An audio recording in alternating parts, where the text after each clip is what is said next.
आज मैं आप लोगों के साथ बात करने वाली हूँ एक बहुत ही ज़्यादा अंडररेटेड एनिमे के बारे में। और मुझे सच्ची में नहीं पता है कि इस एनिमे के बारे में लोग क्यों नहीं ज़्यादा बात कर रहे हैं। ये एनिमे जब मैंने देखा तो मेरे को लगा ये एनिमे प्योर जेम है। थंबनेल से आप लोगों को तो पता चल ही चुका है। Definitely I am talking about the land of lustres. और इस एनिमे के सीजन 1 में सिर्फ 12 एपिसोड है, अभी तक सीजन 1 ही आया है। ये बेस्ड है एक मांगा के ऊपर। मांगा का नाम भी है लैंड ऑफ लस्टर्स बोल के, और इस मांगा को क्रिएट किए हैं हारुको इचिकावा ने। मांगा में अभी तक 12 ही वॉल्यूम आए हैं। 2013 से ये मांगा ऑनगोइंग चल रहा है जापान में, और 2017 में इस मांगा को इंग्लिश में ट्रांसलेट किया गया। ऑन द अदर हैंड ये एनिमे भी 2017 में ही आया था। इस एनिमे का स्टूडियो है ऑरेंज, और हारुको इचिकावा एक ऐसे राइटर है जो कि एक एक वॉल्यूम निकालने में बहुत ही ज़्यादा गैप लेते हैं, क्योंकि ये बिलीव करते हैं कि क्वांटिटी से ज़्यादा ना क्वालिटी मैटर करता है ऑडियंस के लिए। थैंक गॉड कि कोई तो समझ रहा है इस चीज़ को।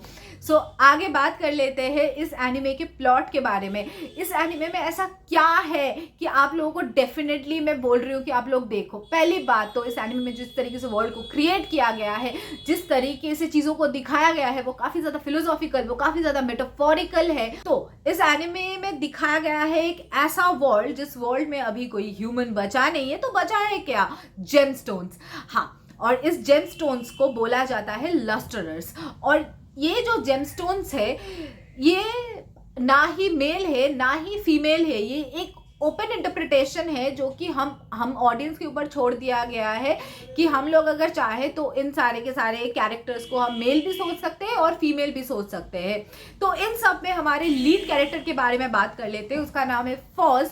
और फॉज जो है वो बहुत ही ज़्यादा फ्रजाइल है और काफ़ी ज़्यादा वीक है। बेसिकली जेमस्टोन्स जो है ये काफ़ी जल्दी टूट भी सकते हैं, और इसीलिए इन लोगों के ऊपर जो कि लुनेरियंस है वो लोग अटैक करते हैं, क्योंकि उन लोगों को जेमस्टोन्स पसंद होते हैं। लुनेरियंस वो है जो कि चांद में रहते हैं, और ये लोग इस वर्ल्ड पे इसीलिए अटैक करते हैं ताकि वो लोग इनके बॉडी को चुरा सके, और उनके बॉडी से फिर आगे ये लोग चल के वेपन्स बनाते हैं या तो फिर अपना ज्वेलरीज बना के पहन लेते हैं। जस्ट इमेजिन, ये लोग बहुत खतरनाक होते हैं। तो ये लोग मतलब जो लुनेरियंस है वो इन लोगों के ऊपर मतलब लस्टरर्स के ऊपर अटैक करते रहते हैं। जेमस्टोन से जो लोग बने उन लोगों को लस्टरर्स बोला जाता है। तो इन लोगों के ऊपर अटैक करते हैं तो ये लोग लड़ते रहते हैं। तो अभी फॉज जो कैरेक्टर है वो तो ना ही लड़ सकती है, क्योंकि वो अगर कुछ भारी भी उठाने जाए तो उसका हाथ टूट जाता है। बट हाँ, यहाँ पर एक साइंटिस्ट भी है, मतलब एक डॉक्टर भी है जो कि इन लोगों का अगर बॉडी का कुछ पार्ट टूट जाता है तो उसको चिपका देती है।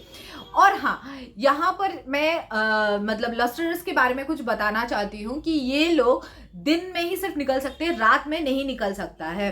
ठीक है, और इन सारे के सारे लस्टर्स के अंदर मतलब जेमस्टोन्स के अंदर सिर्फ एक ही ऐसी जेमस्टोन है, उसका नाम है सिनेबार। वो ही सिर्फ रात को निकल सकती है, क्योंकि उसकी बॉडी से एक ऐसा जहर निकलता है अगर वो जहर किसी की भी बॉडी में लग जाए, मतलब किसी भी जेमस्टोन की बॉडी में लग जाए, तो उसका बॉडी भी खराब हो सकता है। इसलिए वो बस एक नाइट वॉच का काम करती है।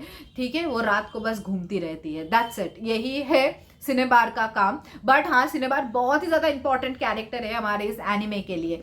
तो अभी आ जाते हैं फॉज के बारे में। फॉज का थोड़ा बहुत कैरेक्टर के बारे में बात कर लेते हैं कि वो काफ़ी ज़्यादा स्वीट सी है, बबली सी है, और उसके अंदर बहुत से करेज है। चाहे वो कितना भी ज़्यादा वीक हो जाए, उसके अंदर बहुत करेज है कि हाँ यार मेरे को लड़ना है। बट उन लोगों की जो सेंसे है, उसका नाम मैं एक स्क्रीन में मेंशन कर दूंगी, तो वो उनको पता है कि ये लड़ वड़ नहीं सकती है, ये तो मतलब एक हवा से ही टूट सकती है, ये कैसे लड़ेगी। तो इसीलिए उसको एक अच्छा खासा वो काम देते हैं। उसको ऐसे बोलते हैं कि देखो तुम लाइब्रेरी का काम करो, ठीक है, तुम हर चीज़ को नोट करके रखो ताकि आगे का जो जनरेशन आएगा उन लोगों को भी पता चलेगा हमारे बारे में। बट उसको ये काम कदे नहीं करना था। उसने बोल दिया कि तो हल्ला मचा दिया, उसने बोला कि मेरे को नहीं करना है। वो बहुत ही ज़्यादा स्टबर्न भी थी। उसको जो भी काम बोलो कि नहीं तुमको नहीं करना है, उसको बस वही करना है। तो ऐसे ही वो एक दिन अपने सेंसे की बात नहीं सुना और चल पड़ी। ठीक है, एक ऐसे क्रीचर के साथ जो कि पानी के अंदर रहती है। और बेसिकली यहाँ पर ये भी दिखाया गया है, और भी एक क्रीचर है जो कि पानी के अंदर रहते हैं। उन क्रीचर्स के ऊपर भी वो चांद वाले अटैक करते रहते हैं। ठीक है, तो वो वहाँ पर आती है एक पानी में रहने वाली क्रीचर, उसके साथ ये फॉज मिल जाती है। पता नहीं उसकी दुख भरी कहानियां सुन के हमारे फॉज भी उसकी बहकी बातों में वो भी बह जाती है पानी के अंदर। और अचानक से जो कि लुनेरियंस है वो अटैक करते हैं, क्योंकि वो लुनेरियंस और वो पानी वाले ये लोग मिले हुए थे। बट पानी वाले जो थे ये लोग इतने ज़्यादा बुरे नहीं थे, ये लोग अच्छे ही थे, क्योंकि उसके भाई को लुनेरियंस ने मतलब बंदी बना लिया था, इसीलिए उसने फॉज को ऐसे फंसा दिया। बट जब फाइट हुआ, सब कुछ हुआ, उसके बाद उन पानी वालों को ही काफ़ी ज़्यादा बुरा लगा कि नहीं यार ऐसा नहीं करना चाहिए। तो इसीलिए जो कि उसका भाई रहता है, मतलब वो पानी वाले का भाई रहता है, वो अपने बॉडी का 2 बोन ऐसे फॉस को देके जाता है। अब बोन क्यों देके जाता है? क्योंकि जब लड़ाई चल रहा था तो फॉस के 2 पैर टूट जाता है। और ये लुनेरियंस का एक ऐसा भी चीज़ है, इन लोगों का अगर बॉडी का कोई भी पार्ट टूट जाता है और अगर फिर से वो चिपकाया नहीं गया तो उन लोगों का आधा मेमोरी वही गायब हो जाएगा। तो फॉस के साथ वही हुआ, वो टूटे फूटे हालत में मिली। और किसको मिली? सिनेबार को। अब सिनेबार एक ऐसी कैरेक्टर है जो कि काफ़ी ज़्यादा रूड रहती है, बट दिल ही दिल में उसको फॉज से बहुत ही ज़्यादा प्यार है, वो फॉज को बहुत ज़्यादा पसंद भी करती है, क्योंकि फॉज ही सिर्फ इकलौती ऐसी इंसान है जो सिनेबार के सामने जाती है और सिनेबार के साथ बात करना चाहती है और अपना करेज दिखा के ये बोलती है कि देखो मैं तुम्हारे लिए एक ऐसा काम ढूंढूंगी ना जो सिर्फ और सिर्फ तुम्हारे ही लिए बना हो, ठीक है, वो काम तुम्हारे अलावा और कोई भी नहीं कर सकता है।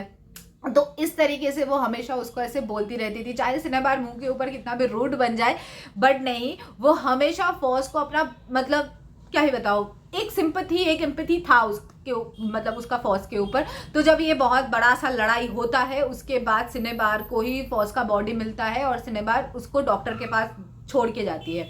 तो आगे क्या होता है कि जो पानी वालों के पास से उसको 2 बोन मिला था, डॉक्टर क्या करती है, वो बोन उसके पैर में लगा देती है, तो उससे उसका पैर बनता है। जब वो बोन लगाया जाता है ना, उसका पैर सुपर फास्ट बन जाता है, समझ लो, ठीक है। उसका बॉडी जो इतना ज़्यादा फ्रेजाइल था वो बॉडी एकदम स्ट्रांग बन जाता है, मतलब सिर्फ उसके 2 पैर स्ट्रांग बन जाता है, अपर बॉडी का कुछ नहीं होता है।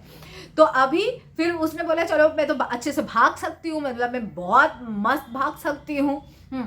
तो तब जाके जो सेंसे है उसने उसको बोला कि चलो ठीक है, तुम अभी भी लड़ने के लिए तो रेडी नहीं हो, बट तुम एक काम कर सकती हो, मैं तुम्हें एक ग्रुप के साथ भेजूंगी, अगर उसके ऊपर लुनेरियंस लोग अटैक करते हैं तो तुम दौड़ते हुए भागते हुए आके हम लोगों को बता सकती हो। बट जब ये अटैक होता है, ठीक है, तब वो कुछ नहीं कर पाती है, वो एकदम से स्टंड हो जाती है, वो डर जाती है कि हो क्या रहा है।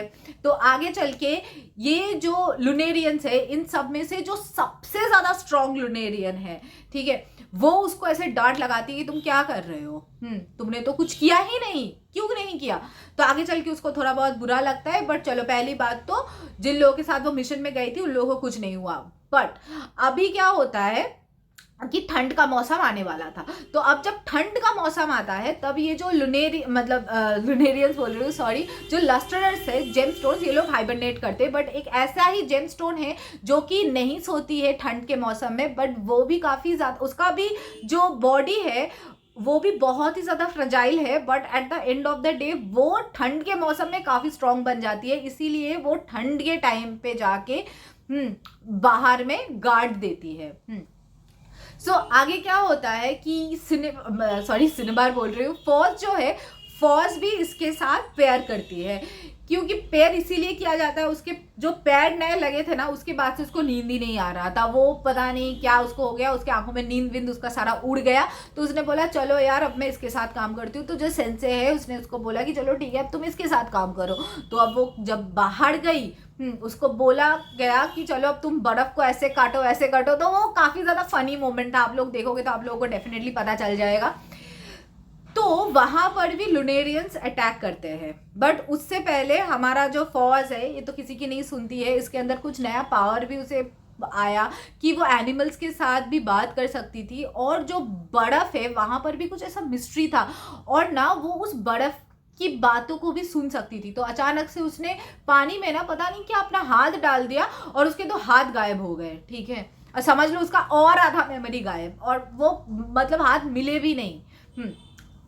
आगे चल के फिर उसके हाथ बने गोल्ड के, क्योंकि उसको जो कि बर्फीला मौसम पे जो जेमस्टोन निकलती है वो उसको लेके गई हमारे जेमस्टोन्स के पास जहाँ से ये लोग पैदा होते हैं, उस जगह पर ये उसको लेके गई, बट वहाँ पर उसको ऐसे गोल्ड मिला और गोल्ड को उसने उसके बॉडी के साथ अटैच कर दिया। और गोल्ड जब उसके बॉडी के साथ अटैच हो रहा था उसी टाइम पे लुनेरियंस अटैक करते हैं और वो जो बंदी थी, ठीक है, वो एकदम चूड़ चूड़ हो जाता है, ठीक है, उसका पूरा बॉडी, और लुनेरियंस उसको लेके चले जाते हैं। फॉस कुछ नहीं कर पाती है, बट हाँ वो फाइट देती है। उसको तो अपने पावर के बारे में भी कुछ नहीं पता था, वो फाइट देने की कोशिश करती है बट उसको वो बचा नहीं पाती है। तो क्या होता है, जो फॉस का कैरेक्टर है ना वो बहुत ही ज्यादा डेवलप होता है। अभी क्या होता है, जो फॉस को हम देखे थे शुरू में कितना स्वीट सी है, क्यूट सी है, भाग दौड़ रही है, वही फॉस कहीं ना कहीं बहुत ही ज़्यादा डार्क बन जाता है, बहुत बहुत बहुत ही ज़्यादा। और अभी तो मैंने आप लोगों को सिर्फ फॉस का ही स्टोरी मैं बता रही हूँ।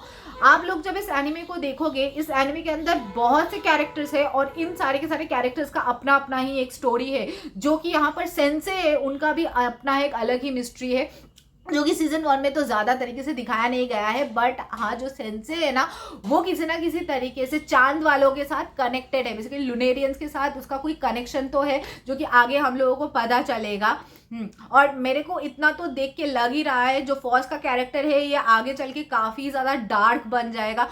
और मैं अभी इसके माँ को भी पढ़ना चालू कर दूंगी, क्योंकि मैं और वेट नहीं कर पा रही हूँ, क्योंकि मुझे इतना ही ज़्यादा इंटरेस्टिंग ये लगा है। सो डेफिनेटली अब मैंने तो जितना देखो, बहुत से कैरेक्टर्स है, मैंने फॉस के ऊपर फोकस करके आप लोगों को स्टोरी बताया क्योंकि वो लीड है। मैं चाहती हूँ कि आप लोग जाओ इस एनीमे को देखो, आप लोगों को बहुत ही ज़्यादा अच्छा लगेगा। सब में, डब में, हर जगह अवेलेबल है, देख सकते हो, बट यूट्यूब में अवेलेबल नहीं है। बाकी ऑनलाइन आप लोग ढूंढ लोगे तो आप लोगों को मिल ही जाएगा। So that's it for today. अगर आज का ये वीडियो आप लोगों को अच्छा लगा है then just please don't forget to subscribe to my channel, और मेरे इस वीडियो को लाइक कर देना और अपने दोस्तों के साथ शेयर कर देना, क्योंकि मुझे पता है यार बहुत से लोगों को ये एनीमे बहुत अच्छे लगने वाला है। That's it for today, bye.